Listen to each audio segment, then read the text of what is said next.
আজকে আমি আমের আচার তৈরি করছি, তো তাই ভাবলাম তোমাদের সাথে একটু শেয়ার করি।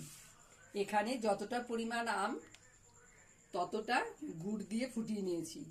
এবার বেশ কিছুক্ষণ ফোটার পর আমি অ্যাসিটিক অ্যাসিডটা দেব। অ্যাসিটিক অ্যাসিডটা আমি 1 কিলোতে 10 ml দেব। আর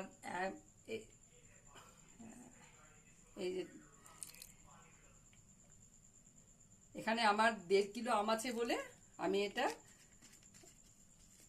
15 ml দিলাম।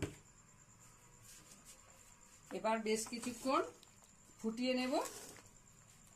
ফুটিয়ে নেওয়ার পর তারপর এই মশলাগুলো এখানে আমি রেডি করেছি। এখানে আছে জোয়ান, মেথি আর মৌরি।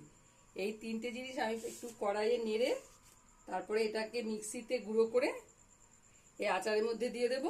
আর তার সাথে এখানে দেব গোলমরিচ, সব আন্দাজ করে দিতে হবে। অল্প লঙ্কা গুঁড়ো দেব আর সাথে বিট নুন। তারপরে ভালো করে নাড়াচাড়া করে ঠান্ডা হতে দেব।